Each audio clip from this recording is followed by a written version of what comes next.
Hi, my name is Sarah Doherty, and I am co-founder and chief technology officer of TeleHealth Robotics, where we're revolutionizing echo delivery. So what we've seen with ultrasound, as many of you know, is that it's fastly becoming one of the more ubiquitous diagnostic tools in medicine, but there are limits on the ways that we acquire it, largely because of the operator dependence. You need highly skilled individuals for the manipulation and the reading of the images, and there are many types of ultrasound that are invasive, so sort of limits on acquisition and quality of care. So the solution that we've come up with is telerobotic ultrasound for distance imaging, which we affectionately refer to as TruDi, where we have a remote provider control interface that sort of acts like a video game and allows a physician or a provider anywhere in the world to log in and speak with a patient who's on the remote end with our hardware and provide them with an ultrasound for the heart or the cardiovascular system without anyone on site. So I'm going to show you a quick video that gives a demonstration of what we do from my business partner, Dr. Jeff Sobel. What we're testing here at Rush is a robotic ultrasound system, which is really the combination of an ultrasound machine. These machines are ubiquitous in healthcare. We use them all the time to image lots of different organs. It just uses sound waves to create images of the heart or the GI tract or practically any organ. It's a very, very common test, but what we've done is combine that with a robotic arm, which allows us to control that probe on the patient's chest or abdomen or whatever part of the body we're imaging.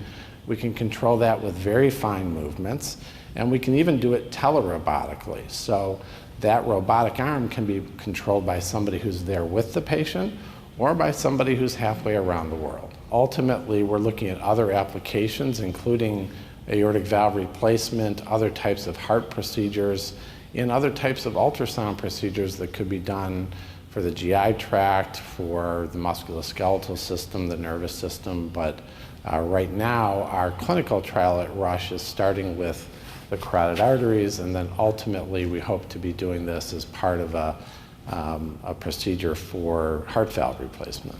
So this has a lot of implications for medicine. It has implications for how we do procedures in the hospital, and it has implications for how we screen patients for things like vascular health, and it has implications for how healthcare is delivered to areas that have less access to sophisticated healthcare technologies and medical imaging, such as rural areas or frontier areas or underserved areas of the population.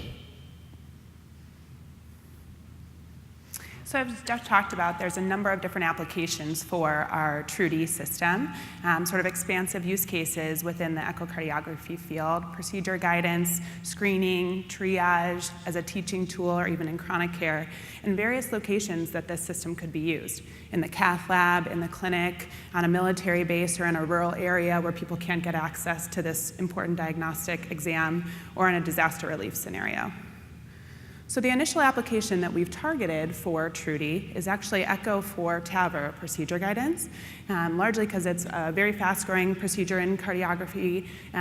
It's used to treat aortic stenosis, and the sort of field is growing very rapidly, but currently the standard is transesophageal echo and requires anesthesia and is an inpatient procedure. So as I mentioned before, transesophageal echo is used for this procedure and currently requires anesthesia. And even though there are many medical centers in France and some in the US that are starting to use transthoracic echo for this procedure, it's currently impractical sort of at a scaled in a scaled way for TAVR, largely because it's hard to maintain an image over the course of the procedure, and those that are doing transthoracic echo during TAVR are exposed to the radiation field that's in the room to enable imaging. So what we think we can do with TruDi is allow for high quality imaging that holds the ultrasound probe in place and allows very fine manipulation. We've developed technology that would allow us to semi-automate the probe between acoustic windows that would allow us to get similar quality imaging to that of transesophageal echo during this procedure, and allow us to increase the efficiency of this exam. So this is the current TAVR setup. You can see the echo and the anesthesia team are fairly prominent in that setup in the cath lab. And what we're looking to do is free the echocardiographer either from the cath lab room themselves, so they could be at a distance within the cath lab, controlling the arm, so they're out of the X-ray radiation field using our software system, or they could be remote within the hospital, monitoring many exams, or remote within a delivery network, using that labor resource across many hospitals. And the anesthesia team would be sort of allocated to a different procedure. There are many advantages of a system like this. We are looking at as much as a 50% reduction in the procedure time for TAVR, decreased risk and length of stay for patients who wouldn't have to go under anesthesia during this procedure, and potentially a transition to an outpatient procedure similar to the sort of escalation with stents. And for hospitals, there's as much as 30% cost saving on a procedure like this, and 50% more procedures per cath lab. So we've made a lot of progress with this business so far. We've gotten investment capital and grant capital from private investors, from the American Heart Association, from some of our clinical partners. And we've been able to do a transatlantic study from Germany to Boston, showcasing our ability to do telerobotic ultrasound on phantoms. Applied for some patent applications, which are currently under review with the USPTO for our system, our apparatus, and our methods. Been published in the Journal of American College of Cardiology with our initial study, and are currently doing a study with Rush University Medical Center, as you saw, and Mount Sinai Medical Center in New York City to test about 125 patients for carotid exam. What we're looking to do is take the learning from that interaction with patients during that initial clinical trial and transition to echo and bring the device into the TAVR, or into the cath lab, excuse me. And we've already gotten commitment from some of our clinical partners on funding and on participation in that study. The next step would be to commercialize for TAVR, which we think could be over $1 billion market worldwide, and then expand to sort of more expanded procedure guidance and expansive 24-hour echo product that could provide echocardiography across all of the scenarios that I mentioned earlier.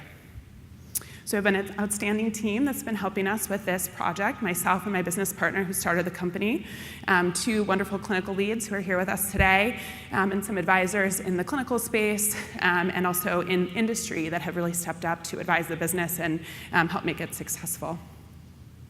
So in summary, we have revolutionary patent-pending technology.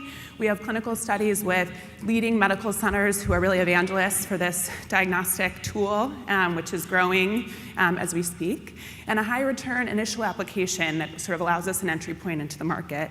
The opportunity is sort of comparable to the way that stents went with moving towards outpatient.